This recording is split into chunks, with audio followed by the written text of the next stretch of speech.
Evening, everybody. Just thought I'd do a quick chat about the takeover about a week on, and so hope you're all right. Still buzzing from last week. Obviously, being a week later is it's all good. Can't believe it really. Still, so just see if some more people turn up. Apologies if I don't. I set this up by. This is the first time I've ever used StreamYard, and so if you came on about 15 minutes ago, I didn't realise I was live. So apologies for that. Evening, Mark. Hope you're all right. So yeah, I'm just sort of trialing StreamYard out, seeing how it works, and thought I'd just have a bit of a chat about the takeover too. So hope everyone's well. It's been good to get back to making videos about Newcastle. Actually, I'll just sort of explain really what's happened with the channel. Obviously, last summer with the takeover story, did a load of videos about it, and that was great. Loads of good reaction from everyone, and that was really nice. And then it sort of fell through, and I genuinely, I just went in terms of like Newcastle United supporting, just completely hit like rock bottom. Literally had a conversation with my dad about whether we pack the season tickets in.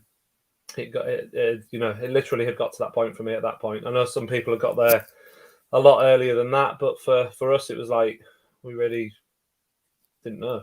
And so I just sort of lost the desire to talk about Newcastle and certainly make videos about them. So the stream's gone. Okay. Yeah. I was just going to see if it's working all right. I hope it's holding up. Let me know if it drops out anymore. Anyway, so but obviously with the takeover going through, that kind of changes things in terms of how I feel and how what I want to do with this channel going forward. So it's all good. So evening, everyone who's already in there. Hi, Peter. It's good to have you back on my live streams again. I know you were always a regular last year when I had them. Yeah, this arrived today. First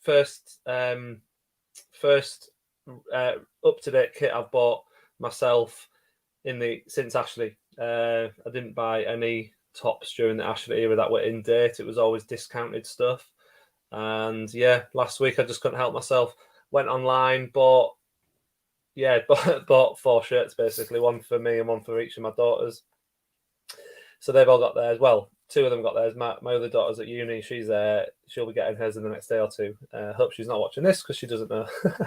But yeah, just like instantly straight away, just everyone sort of buzzing, aren't they, about it? So yeah, it's really good. And actually, this kit is really nice. Like the Castor, and it's that side, isn't it? Castor quality is really good. I'm really impressed with it. Like the material and everything feels really quality. So yeah, really buzzing. And who else we got? Daniel. Evening, Daniel. I'm all good. I'm really good. Like I said, it just feels like a different time. Like, I mean, it is a different time, but just like in the space of a week, gone from literally wanting nothing to do with the club in a sense to just feeling like I've just got my club back in terms of hope, and lots of stuff on online about obviously, I don't know, trophies and massive signings and all that stuff. But to be honest, for me, if we don't ever win a trophy, I can live with that. But what I could never cope with was Newcastle not trying, and Newcastle not having hope. It was always that hope. As a football fan, you can accept when things go wrong. You can accept you're not going to, most teams don't win things. Most teams don't have successful seasons, most seasons. And that's fine. But all you want to see over a period of time is progression. And you want to see that the club is trying to be better. And yeah, I just think having that hope back is just sort of incredible, really. And it's like, it's the thought of, for me, it's like the thought of what could come. Like no one knows, but it's exciting to think like good things might happen and good things should happen. And I don't know, just the relief of getting rid of Ashley. When I literally thought when it sort of fell through last summer, I just I just couldn't cope with it. I just couldn't cope with the fact that we were, I don't know, I just felt rock bottom with Newcastle. I just couldn't. I couldn't even think about it because it would just sort of depressed me too much in a sense. The whole situation. And then of course we had all that stuff with the so-called Big Six breaking away, and all that kind of stuff just bothered me because, especially as a Newcastle supporter, because it just felt like not only had we been denied what we shouldn't have been denied, really, but these other clubs were going to go ahead and make loads more money, and it just didn't sit right. I mean, it didn't sit right with any supporters, to be fair, but for me, it was like this downward spiral with football in general, and even like the Euros. Like watching England, I watched all the games and it was good, and I was quite excited, but I don't know, I just felt a bit detached from it all. So anyway, let's have a look. Geordie, hope, ambition, progression, and the feeling of belonging is all I want to see going forward. I couldn't agree more. Like I said, just that is, as a football fan, that's all you want. You want to be able to go to a match and just enjoy it. You just want to be able to go to a match and think, yeah, this club is trying to do the best it can do, and there's nothing more. There's nothing more than that you really want or need as a football fan. You can, you want to win. You won't win every game, but it's fine. You can cope with that.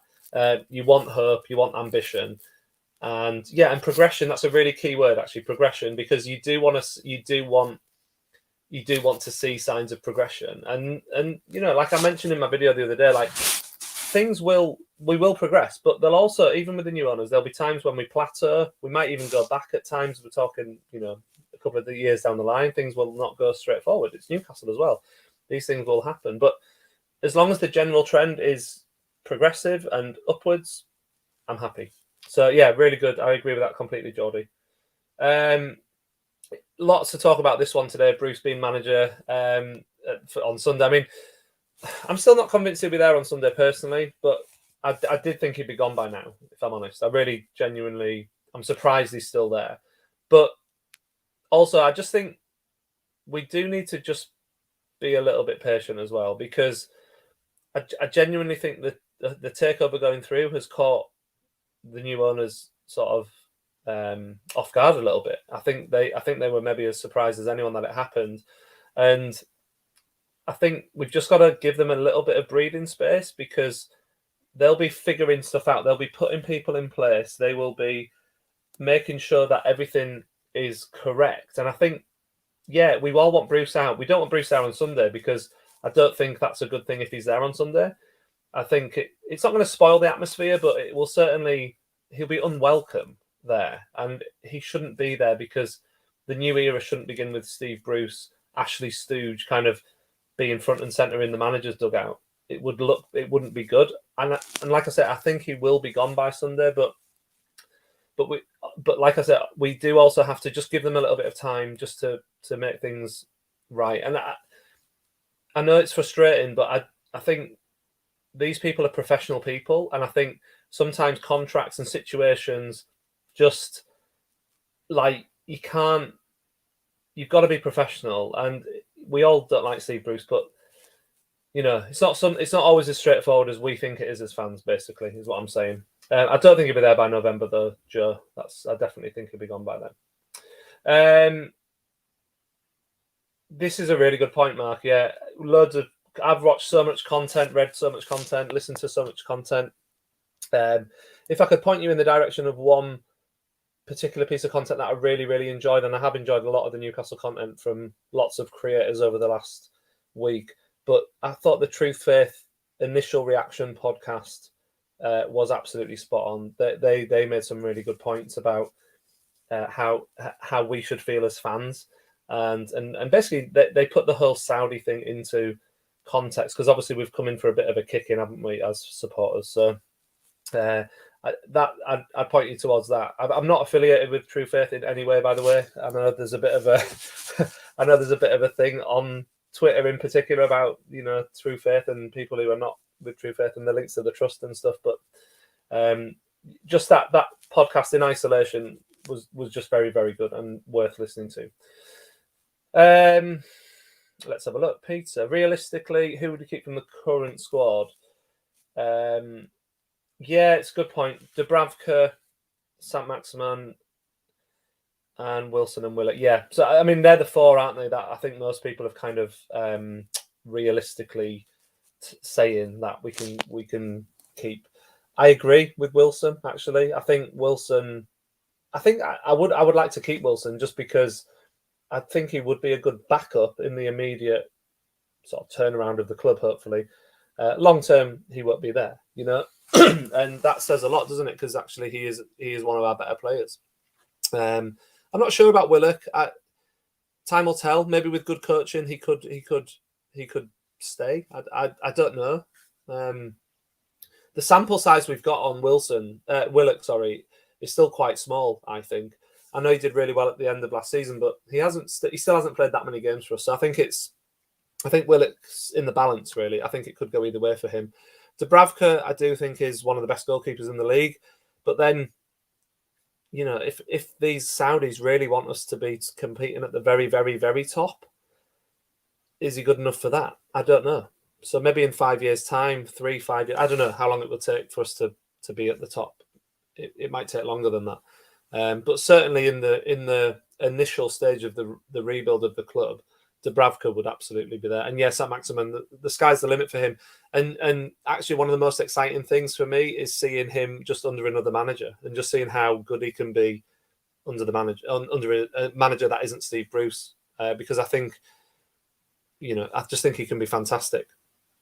Jan, sorry, I'm not sure I presume it's Jan actually. Judging by your surname, so apologies if I've got that wrong. Just got new St James's Park street sign. For you and your son, take some guts to hang this outside the house living near Brighton.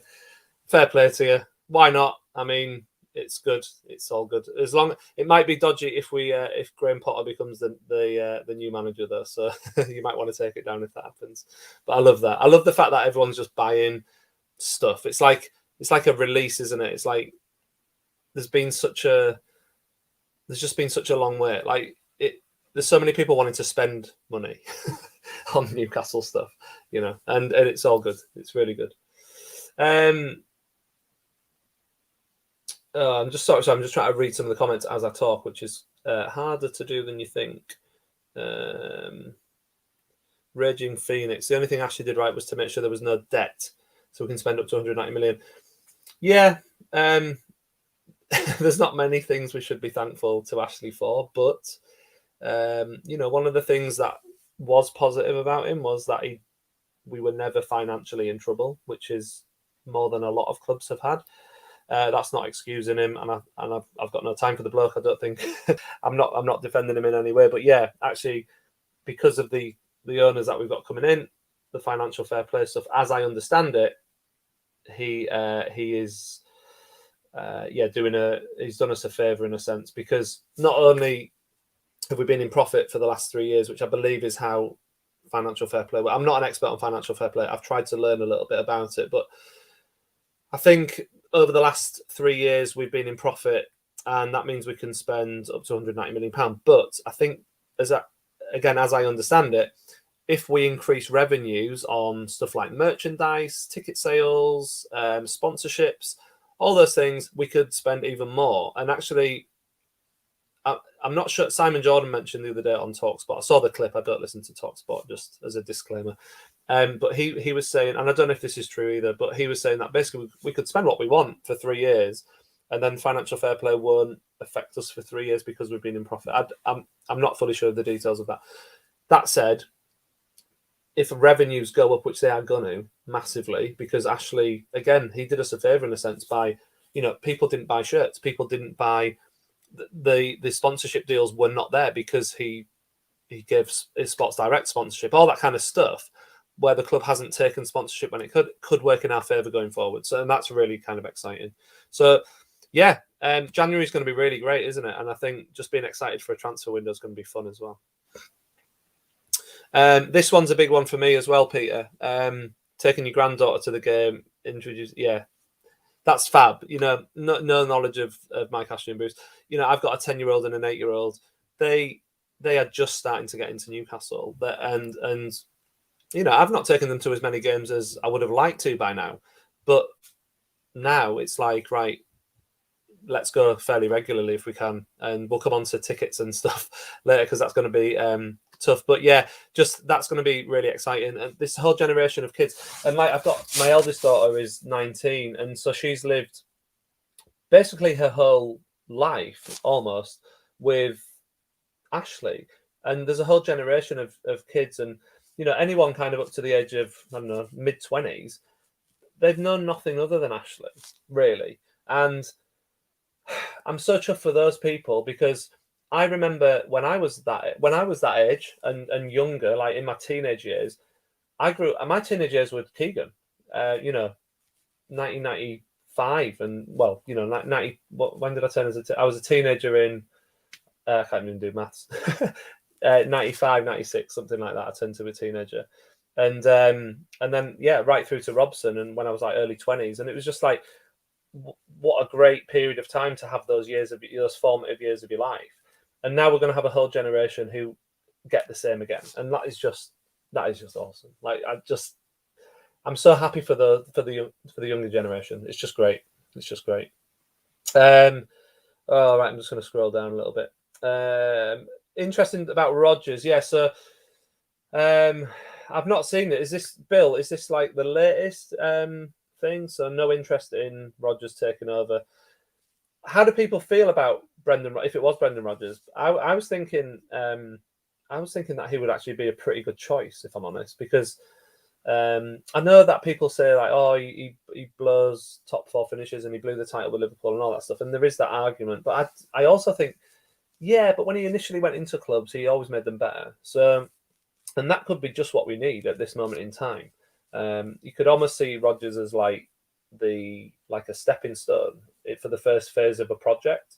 So to obviously save us from relegation, build us up to get us towards the top six, and then if things started to go pear-shaped, then you'd replace him with someone better. And at that point, the profile of the club would hopefully be bigger and better, and yeah, just kind of just sort of more, yeah, would be ready, I guess, for like a world-class manager at that point.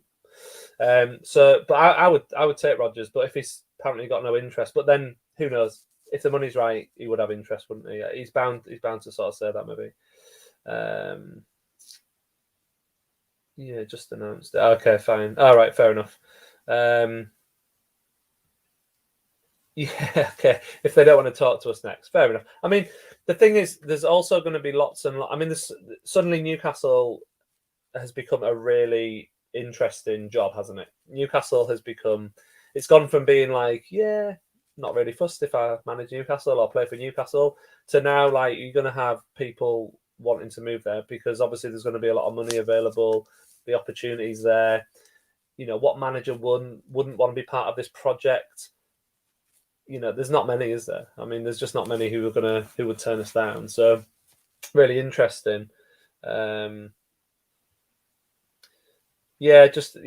stopgap manager Chris Wilder. I don't know about that.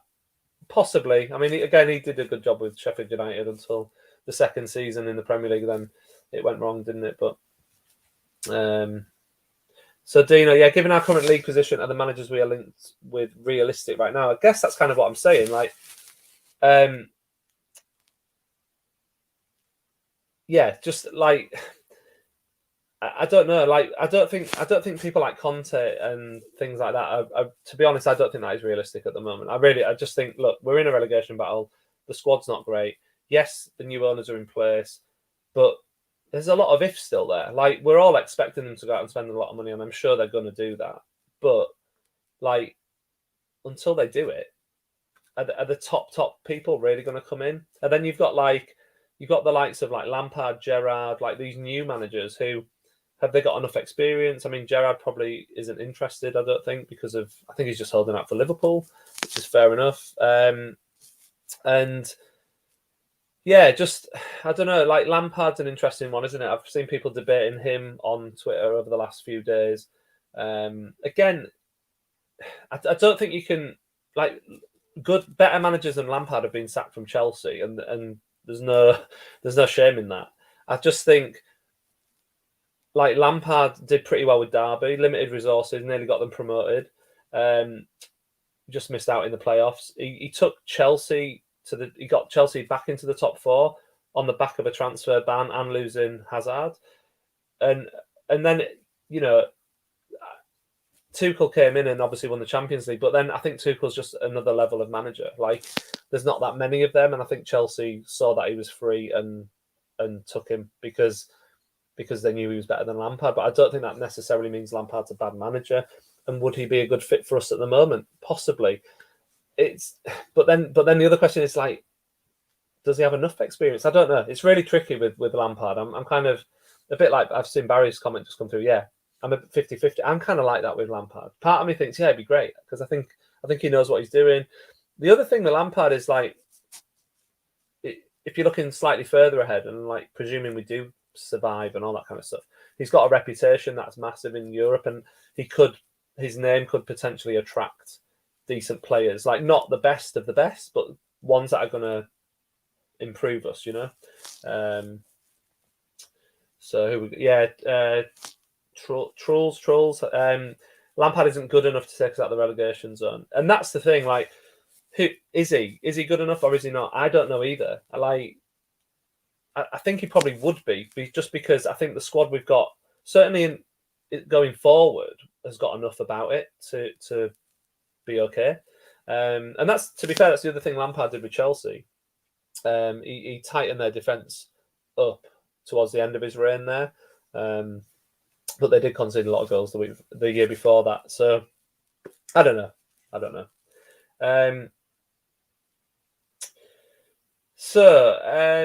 Any plans on doing watch along games? Possibly, yeah. I might do. I probably will, to be fair. I'm kind of like a kid at Christmas at the moment. I feel like I'm like reborn in terms of my passion for Newcastle. I kind of didn't realise how much it had worn me down. Just the whole thing last summer. I was so convinced last summer it was going to happen, and then it didn't, and it just depressed me so much. I just feel like, yeah, it's just great. So yeah, I'm keen to kind of do everything. I'm going to be at the Tottenham game on Sunday, and I think I'm going to vlog it. So it'd be pretty cool if people watch that. Hopefully I can do that justice because I think it's going to be special on Sunday, if I'm honest. So yeah, but yeah, certainly I'm not ruling that out, Peter. Definitely. And yeah, so I'm just trying to scroll through some of these comments. There's quite a lot of comments coming through, so I appreciate it. I think we need someone. So John says, I think we need someone to keep us up, then get someone in the summer to rebuild. Yeah, just like a caretaker for the season, and then maybe someone permanent after that. I've seen that. I don't know what the new owner's going to do. I think that's the other thing. Like, we don't have any knowledge of how they operate yet. They seem to be professional, and that's great. But, like, are they gonna how are they going to operate? Like, yeah, are they going to think short? Are they going to think short term and then have an eye on the summer, or are they going to just want the man in now? I don't know. I honestly don't know. I don't know. I think they'll probably go for. I don't think they'll just employ someone for half a season, or 3/4 of a season. I think they'll want someone in permanently. That's what I think. So I don't know. He's better than Bruce. I'm sure. I'm assuming that's Lampard that we were talking about, and that's the thing, isn't it? Like, I kind of maybe didn't mention that, but yeah, when I was saying, like, with the squad we've got, I think just a better manager than Bruce is going to be able to get more performances out of the squad, and I think that Lampard would do that. So it's funny, isn't it? Because literally a week ago, we were all just completely thinking we're just going to get we're just sleepwalking into relegation here, and there was no. I was convinced of it. Like, there was no. I couldn't see any way out of it, and yet now we're still in the same position. We haven't played any more games, and yet I don't think we'll get relegated. I'm not worried. And I guess part of that is because I know that come January we'll be able to spend a lot of money and improve the squad, and we'll have a new manager and all that stuff. But at the end of the day, we've still got to play. Like, is it 13 games? I think I read between now and New Year before we can bring anyone in. So we've got a lot of football to play. And actually, if you count the games in January as well, there's probably going to be, another 5 or 6 games in January.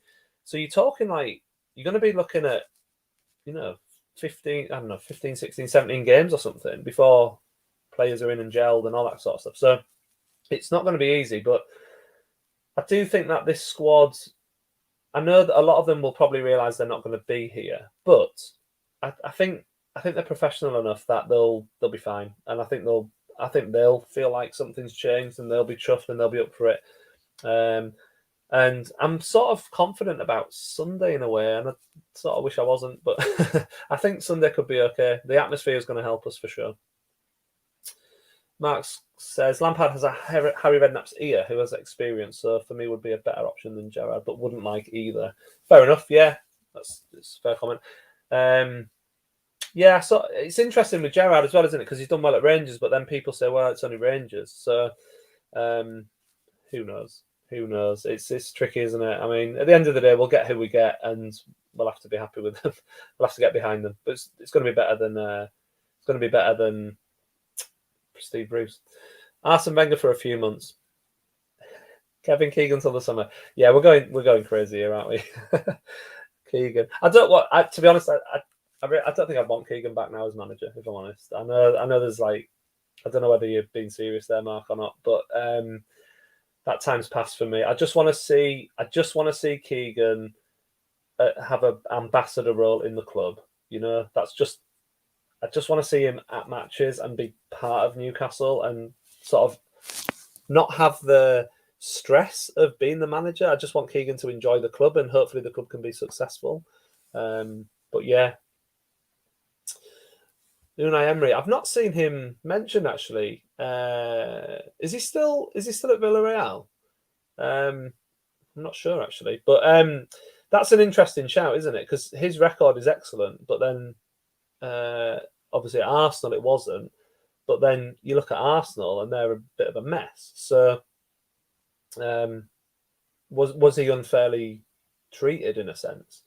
I don't know. It's maybe not a bad shout. Bill's confirmed it. 16 games between now and the end of January. There you go. Thank you. So 16 matches before the end of January. That's a lot of football. That's like half a season nearly, isn't it? So we've got to get results before. We can't just rely on the January transfer window to save us. We need points in October, November, and December for sure. And we've got some tough games, especially around Christmas. We've got a really tough schedule, haven't we? So we'll see. Evening, Keith. It's good to be back. Yeah, Ralph. I can never remember how to pronounce his name. Rangnick, is it? I can't remember how to pronounce it. Maybe someone could spell that out for me. Yeah, I was reading about this guy. I'll be honest with you. I'll always be honest with people on my stream. I don't follow European football massively. So when we're linked to players and stuff from Europe and coaches, I have to just Google them and find out a little bit about them. This guy, though, he seems to have like a really good record in terms of like building teams, and obviously there's talk about him becoming like director of football, isn't there, or the sporting director, whatever you want to call it. I think this is part of the reason why the new owners haven't announced anything yet, because I'm absolutely convinced they're going to go down this sporting director route, a bit like Man City have, and I think that all the top teams have this now, and it's where almost. I think there was a journalist on 5 Live said it the other night, and he was basically saying, look, Newcastle need to get the sporting director in first and then appoint a manager that will work in harmony with the sporting director. So actually talking about a manager first is kind of the wrong way to look at it.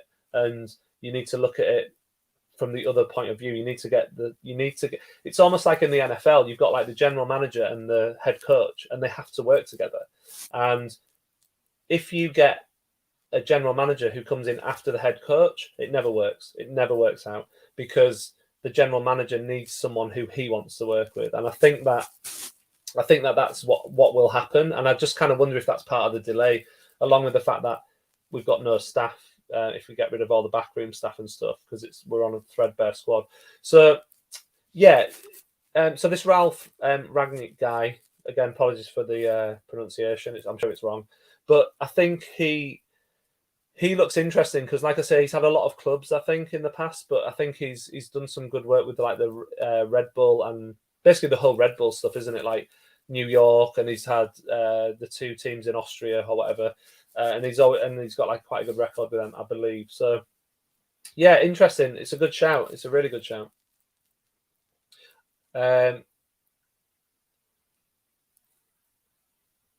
Dino, either way, with Bruce in charge, I thought it'd be back to norm. He should have been sacked on Monday. Yeah, like I've sort of addressed a bit earlier. I think as fans, it's easy for us to just want everything done right now. But I think these new owners have maybe been caught off guard a bit by the speed of which the takeover happened. They haven't got everything in place as they would have liked it. This is what I read in between the lines, and I think that professionally, it's not always as straightforward to sack people as we think it is as fans. It's not Football Manager, it's like real life and real people. And I think we've just got to be a little bit patient. I'm pretty sure though that Bruce won't be in charge on Sunday still. I still think he'll be gone. Nothing about Jose, watch this space. It's really interesting you say that, because I'm surprised there's been a lot less talk about Mourinho. I would have thought he'd have been linked with us heavily. That said, I'm not sure. Personally, not sure he'd be the right man for us. But who knows? Who knows? Stranger things have happened. I just think with Jose, obviously, kind of without ever having an affinity to Newcastle, he has an affinity to Newcastle through Sir Bobby Robson, and I think he's always had a respect for the club. And I'm sure it would be a job that interests him now with all the money that's available. But whether it would interest him right now, I'm not so sure, because, it might be that it's something that he'd be interested in a couple of years. But then, Mourinho's stock's falling, isn't it? I think in terms of like the top managers these days. So, Lee, evening, Lee. Good day, Ian. What are your thoughts on St James's Park moving? I'd preferably keep it to where it belongs. There's no doubt in my mind. I don't want St James's Park to move. I don't want a new stadium on a new site. I want St James's Park to be redeveloped, if possible. And yeah, it's a really interesting one. I just pray and hope that that they can extend St James's Park to the level that it would need to be done, and whether that I don't know. Like, I've heard all sorts of things. Like, I've heard about the idea of rotating St James's Park 90 degrees so that the footprint's different, and then it could potentially be bigger. But then, like, I don't know how I feel about that either, really. That comes with issues as well, in terms of like you'd have a reduced capacity for ages, which would be problematic. Can they build another tier on top of the Gallagher end? I believe they can. I think even if they build those buildings behind the Gallagher now, where where Ashley sold that land, I still think I heard that they could still potentially extend the Gallagher, not like the Milburn and Leazers would look, but like almost like what they did at Anfield behind what's the end called? Where the away end is at Anfield. They built like literally another tier above the stadium, so the footprint's still quite small. So the footprint of the stadium would just basically go to where the metro station is, rather than like where the Strawberry is. Basically, it would go to there, but then the stand would be it would literally be above the current Gallagher stand, if that makes sense. So if that's potentially possible, I don't know. But I don't know. Again, I don't know whether that would increase capacity enough.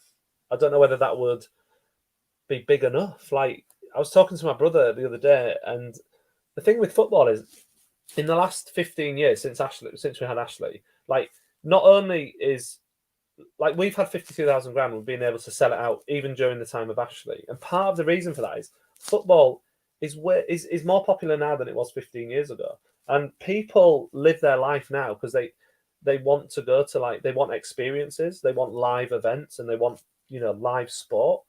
And so just for the sheer fact that football is more popular than it was 15 years ago, our ground capacity is not big enough. Like, it's only because Ashley's been there and running the club into dirt that 52,000's been okay. Look at all the clubs who have extended above that now. Man City, Liverpool, Everton are going to do it. Who else is there? There's like a couple of others, isn't there, who suddenly their capacity is like bigger or equal to Newcastle's ground, and our ground's just not going to be big enough now. So we have to get more seats. We have to increase capacity. As for the East Stand, I don't know if this is true, but I heard this the other day, and this could just be something I read on Twitter. But like, Someone said that a couple of years ago there was talk about being able to remove the listed buildings behind the East Stand and literally brick by brick move them somewhere else. And I just wonder if that, like, money talks, and I wonder if that's true, which I don't know if it is. It might just be someone making stuff up. But if that is true, then obviously, if you can extend the East Stand outwards, that St James's Park is big enough, and you'll be able to stay where we are. But the thought of moving the ground, I don't like that idea. But then I guess Arsenal fans probably didn't want to move out of Highbury. I know for a fact West Ham fans didn't want to leave Upton Park. And I'm sure lots of other clubs who've had new stadiums didn't want to leave their original ground either, because it's like part of the club, isn't it? And I think that's just natural as football fans to not want to leave where your club is from. So yeah, it's a really interesting one. I mean, what does everyone else think? What would you like to see happen? Would anyone be bothered if we did move? Would that bother anyone? Like, I mean, back in the day with Sir John Hall, there was talk about, I mean, literally there was plans drawn up to build on Leazes Park, and it was objected to, and it obviously didn't happen. But yeah, I don't know. I hope it doesn't. I hope we don't move. I love St James's Park. I love the location. It is unique in football. There's that stat, isn't there, about the most pubs within walking distance, and St James's Park is a mile ahead of the second place one. And yeah, it's just such a great stadium, and the location's amazing, and it is iconic. It's an iconic building. So yeah, don't move. It looks like people sort of agree with me. Do not move ever. Yeah, that's right, Sean. Sir John Hall did have plans, and like the current St James's Park was going to be turned into like an arena, like the Metro Arena, essentially, which would have been built where St James's Park currently stands. But it didn't happen because I'm forgetting the name of the woman. Actually, there was like an old woman, wasn't there, who just objected to the Leazes Park plan, and I don't know, I can't remember her name. Does anyone remember who that name? Because it was like a full campaign that she had, Friends of Leazes Park or something, and they blocked it essentially, and then that's when they came up with extending the Millburn and Leazes End to how it is now, which I think looks awesome. But it would be great if the rest of the ground could be like that. Hello, Artie. With the exception of Graham Jones, do you think the rest of the backroom staff will leave with Bruce? Yes, but maybe not at the same time as Bruce. I suppose that maybe that's what you're asking. Just purely because I don't think I think we're on a really threadbare club, aren't we? Like, there's no staff. I think I put in one of my videos the other day about things that I want to see happen in the next 12 months, and one of the things I said was, look, we are. I want to see more people in the club. I want to see more scouts, more coaches, more physio staff, more hospitality staff, more match day staff, because basically the club is literally being run on bare bones. It's like Mike Ashley's austerity has just been in place for 15 years. It's almost mirrored the like Tories, hasn't it? Like, just stripping everything back for the last decade and a bit. And it's like, yeah, just sort of, I don't know, just so basically, yeah, if the backroom staff leave and it's just Graham Jones, we've got a problem, because I don't think there's that many staff there. So we need to get more numbers in. I do think Graham Jones will go as well, to be honest. I just think that he is the obvious choice to keep in the meantime, because whoever does come in, they're gonna want their own squad, and the whole place it's going to be a revolution. Like, if you were around for Keegan and Sir John Hall, 1992, 93, 94, 95, if you were around in that era, you will know how, like, the club just, I can't explain. I've tried to do it in my videos, but like, just look at the pictures of the ground from 1992 and then look at the pictures of the ground in 1995, right? 3 years. And the club had gone from having a ground that just looked, it was just open terraces mainly. The toilets were literally in the Gallagher end with just a wall that you pissed against. That was, that's it. And it was all open. It was just like, I mean, it was what it was. I love going there, but like, And then 3 years later, we had this state-of-the-art modern stadium, and it was such a quick turnaround. And the team matched it. Like, Keegan took a team that was literally on the brink of the 3rd division, and within 2 years had us playing the best football in the Premier League. I can't tell you how quickly things changed, and I think that we're on that journey again. I think it's going to be the revolution that we're going to see is just going to be unbelievable. And I think, yeah, I hope it happens in that way again for the younger generation to experience that kind of like, wow, look at what's happened to this stadium now. Look at what's happened to the team. Look where we were. Look where we've came from. Look where we are now. And hopefully it'll just blow all our minds again. So I don't even know what I was on about there. I don't know how I got on that. And would the Saudis add a roof on the stadium, adding that little different, or will that part not happen if there's bad weather from starting from the group? Round up with new changes. Oh, I see. So like when in development, take the roof off kind of thing. Well, I mean, famously that happened obviously when they were making the current extensions to the Milburn and Leazes end, and we famously played Sunderland in the game where Ruud Gullit dropped Shearer and Duncan Ferguson, put them on the bench, and it was just the game was played in an absolute. It shouldn't have been played really. The ball was not running on the pitch. And we lost to Sunderland. It was the first time Sunderland had beaten us for God knows how many years. And I think Niall Quinn scored for them. Anyway, they won. I think they won 2-1. Shearer was on the bench. Ferguson was on the bench. Ruud Gullit got sacked. Or no, he didn't get sacked. He resigned after the game because he just couldn't recover from that. But famously, it was so heavy rain, but there was no roof on the stadium at that point. And so everyone who sat in the Leazes end that night was just drenched. So I'm sure they would do that if they could keep the stadium with the capacity. Yeah, they wouldn't care if people didn't have a roof for a bit. Belly 81 spots. All the people that said don't build a new stadium probably have a season ticket, but they would change their minds if they couldn't get one. That is a fair point, but I don't. I'm kind of in both camps on this. I have a season ticket, but then I've got my daughters who don't have a season ticket. So I do understand your point of view.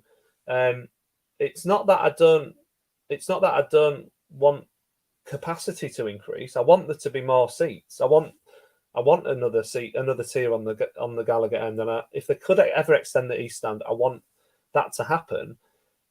But personally, if we could avoid it, I don't want us to go to a new stadium, and I think that's fair. I don't think that's me saying, "Oh, I've got a season ticket, so I'm all right." That's not how I think about it at all. So Keith says the Castle Leazes would have eventually had a capacity of 75,000, but Newcastle lost the vote 34-18 to build it. I didn't know that. Well, I did know that the capacity was going to be bigger than current St James. I didn't realise it would be up to 75,000 though. That is massive. Yeah, and Keith, I don't know. Just let me know. At the time, were people generally for the new stadium at that point, or did people have this desire to stay on the original St James's Park, like what we're seeing now? Most people not wanting the club to leave St James's Park, even though the Castle Leazes project would have just been a few hundred feet away, wouldn't it? Essentially, I don't know. Let me know, Keith, because I was only young when all that was going on. I was like I say, I was a teenager, and I didn't really follow it. I wasn't as interested in that side of things at that point, I guess. Right. Do you think Ronaldo can play left? Oh God, yeah. Can anyone? That's a good question. Can anyone remember the first player signed under Mike Ashley? Can I remember? I know that. I might have my timeline mixed up. I know that Keegan was the first manager to make a signing, because if it was, I think it might be Gutierrez. But if it wasn't Keegan, then I'm not sure. So I'm not sure. Does anyone know any good websites I can watch the football on Sunday? I'm afraid I don't, Jimmy, but I'm sure if you go on Twitter, people will tell you. Please don't ever move the ground. I live in the US, and when I do eventually get over there for a game, St James's Park is the only stadium I'll ever want to go to. Yeah, I think most people, if you ask most fans, then I think that would be the same. Mark said, I think Ashley has to keep the sports director up in the short term. Yeah, I heard that. I think Colkin said that, didn't he? In the short term, but no one knows what the short term is. Is that till the end of the season, or is that till Christmas, or is that 2 years? So I don't know what that means either. I don't know if anyone's heard any more about that, but I don't know.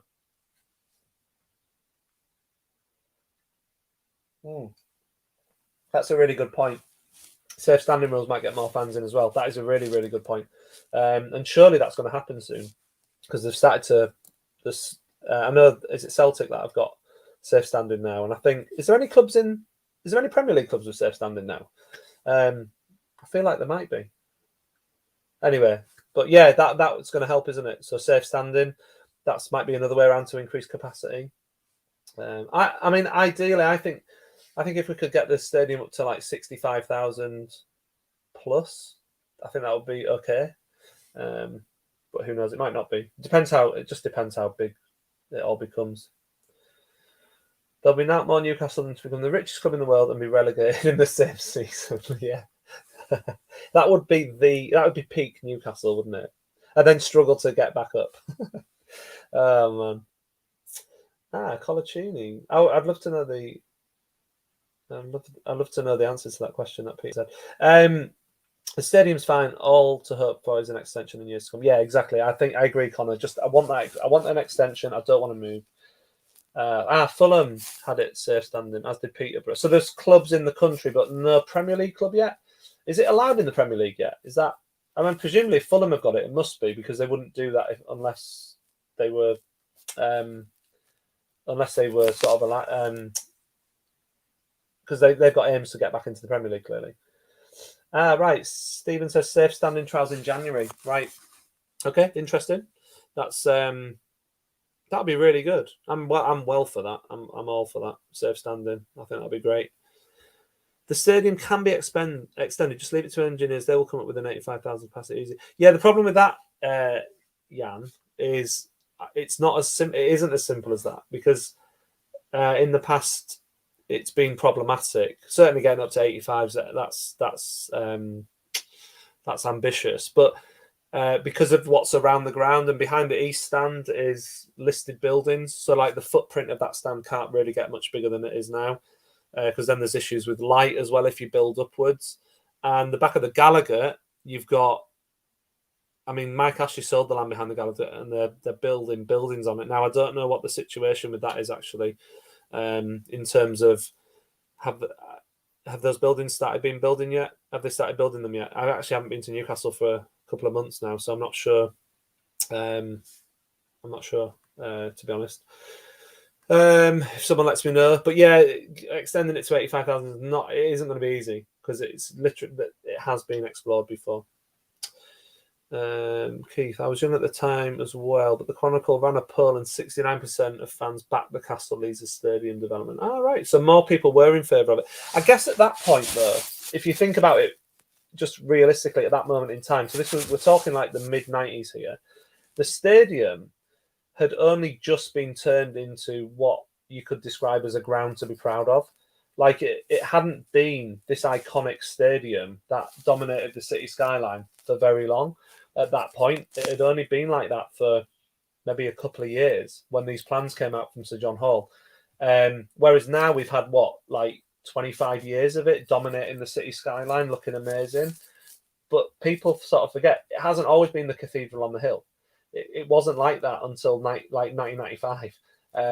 And so maybe at that point in time, people weren't as attached to the stadium as they are now. I'm not saying that people weren't proud of St James's Park and the ground, but I just wonder if that's a factor that maybe people, maybe people at that point weren't as attached to the stadium being as it is now. Ian, we could dig down low the pitch. I saw someone say about digging down, but the problem. Correct me if I'm wrong here, but if you dig down, how would that work because you've still got to have the pitch that size. So unless you took some of the seats out of the current the current seats that are there, that wouldn't work, would it? Or have I kind of got that wrong in my head? Because if you dig down, the pitch is the same footprint, and you build seats, there's not going to be the room around. I don't know. I'm not an engineer, though, so maybe there is a way around it. Oh right, Mark Viduka on a free. I would never have got that, but there you go.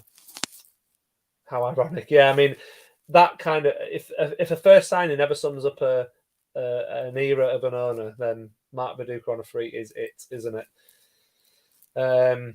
Lee says, here's one for you. Shearer to be manager with Keegan alongside him. I'm only saying it because he said he's been in constant contact with both of them during the. She said she must be Staveley, presumably.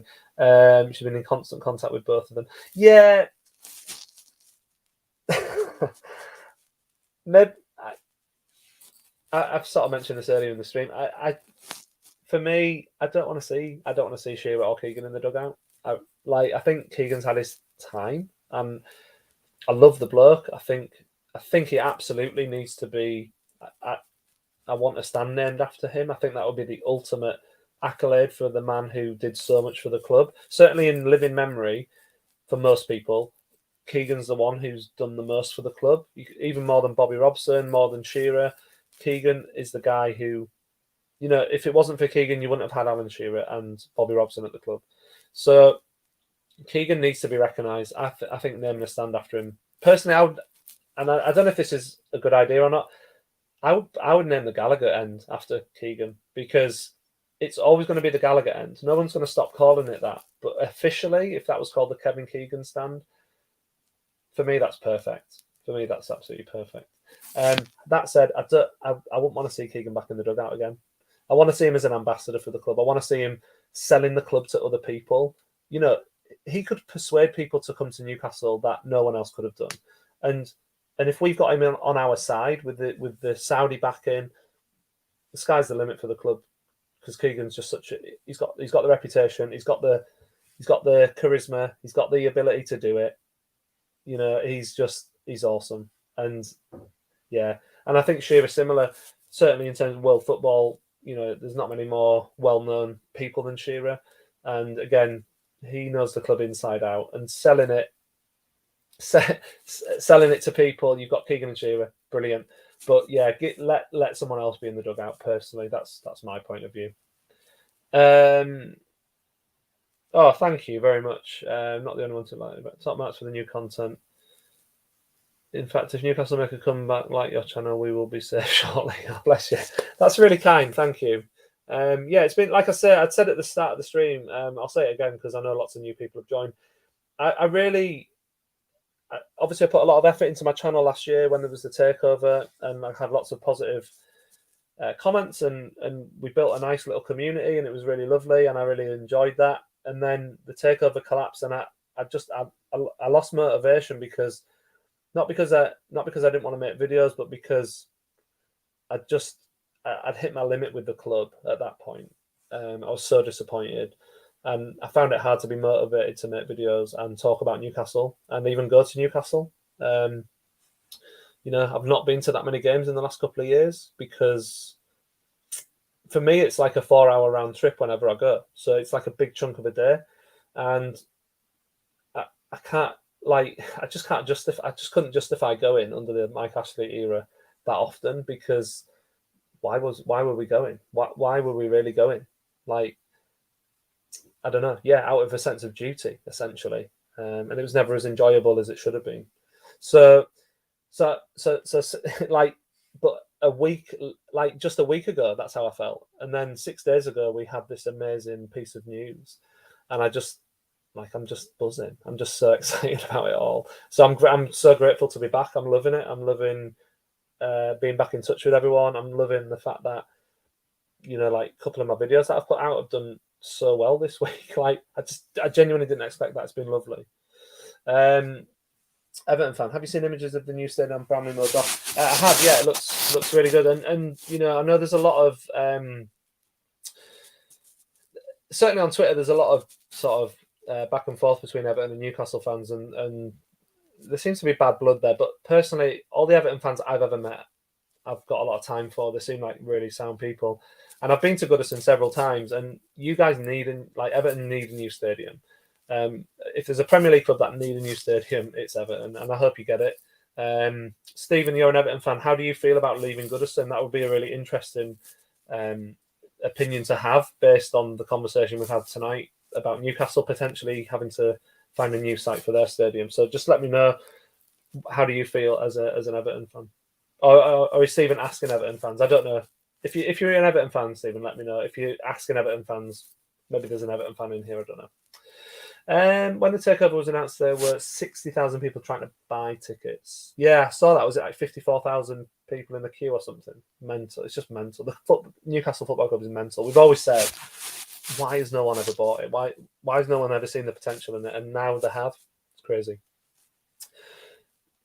Is the new owners going to build some extra seating? That will mean the Newcastle will have a temporary ground to use for health and safety. Not necessarily. I mean, like I say in the past, work has been done on stadiums without reducing capacity. It just depends how they do it. I believe that when they built the current level 7, it took them longer to do it because they wanted to keep the rest of the ground open. So they had to build it in such a way that it meant that they could keep it open. So I think there's always ways around stuff like that. Goodison is a proper old school ground with wooden seats. As a neutral, I'd love to keep grounds like that. Yeah, like I said, I've been to Goodison, and it is an old school ground, and you're never going to get character like that anymore. And yeah, in a sense, when you lose a ground like that, you've lost it forever. I think you just look at Upton Park and look at what they've replaced that with. The Olympic Stadium. It's a shame. Like, I always really wanted to go to Upton Park. I never got to go there, but I'm not really that fussed about going to West Ham now. But I really wanted to go to Upton Park and never managed it.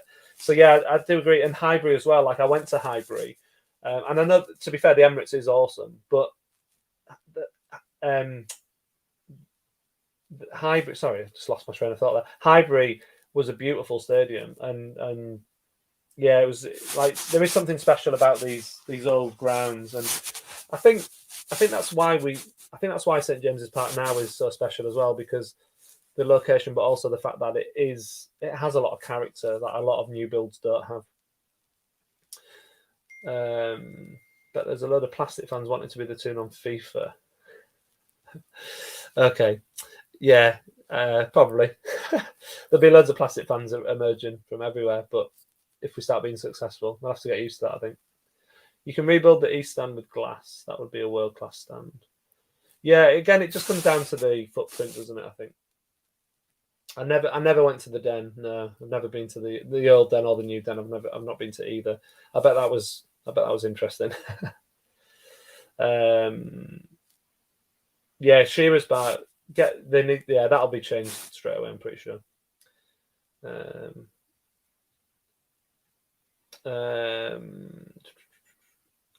Jim.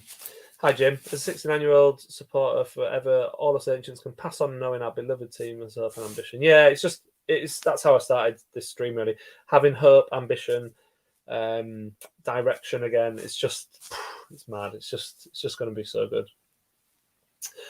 Thomas, Ian, do you reckon the new owners might keep the club's fans from other countries in mind ticket-wise? It's going to be impossible now for us compared to them. Yeah, I mean, we don't know anything really about how these new owners are going to operate. We don't know what they're going to do in terms of anything, like transfers, manager. We don't know anything yet. We're assuming a lot of things, and we're assuming that because the club hopefully will become more successful, they extend the stadium. If they extend the stadium, hopefully that means tickets are easier to get. But they might change the ticket, they might change the loyalty system, they might change all that stuff. So I honestly don't know is the answer. But I hope so for your sake, because I know that we do have a lot of fans abroad already, and they deserve to be able to get into a match whenever they can as well. So yeah, we'll see, I guess. I think I get this feeling that the new owners will do things the right way, though, and I think they will consider things like that.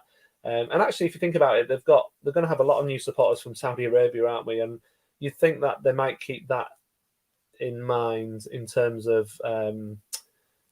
fans traveling from Saudi Arabia. So maybe they'll think about fans from other countries too.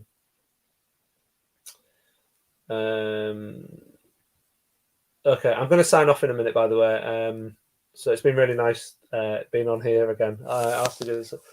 Just before I go, could you just let me know, has the stream held up okay? Or has it glitched at any point?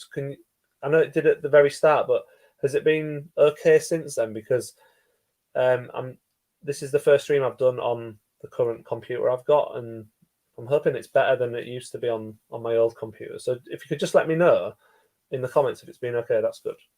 Thank you. Steve, I'm going to be emotional supporting them early 70s, but we can't get more investment in the club. But new stadium with the press. Oh, right. Okay, this is Everton. Sorry, Stephen. So emotional to leave Goodison Park because you've supported them from the early 70s, but they can't get more investment in the club. But the new stadium is going to help with that, I guess.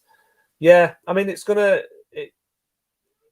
be good. And at the end of the day, like football, it is moving on, isn't it, all the time? And as good as Goodison is in the sense that it's an old school ground, it's limited to revenues and all that kind of stuff. And if Everton want to push on as well and get themselves into the top bit of English football, then they've got to do the same. They've got to find ways to modernise, haven't they? I mean, in a sense, that's sad that they would leave Goodison, but yeah, I guess it's easy for me to say that as a Newcastle fan. It doesn't affect me whether Goodison's there or not in a sense, but yeah. Right. Thank you. So seems like the stream's held up pretty well, which is good. That means that I'm more likely to do this again soon. And hopefully maybe next time I might get 1 or 2 people on as well. So I might open it up for other people to come on. It's been cool. Really enjoyed it. Thank you very much. I'm going to put some more videos out soon, and I'm definitely going to have I'm going to vlog the match on Sunday, so keep an eye out for that. Probably maybe Monday. Depends, because I've got to go to work on Monday. So if I can get it edited in time, I'll do that. So yeah. Anyway, nice. Thank you so much for joining me. It's been really good chatting to you all, and I'll see you really soon. Yeah. Cheers, everyone. See ya.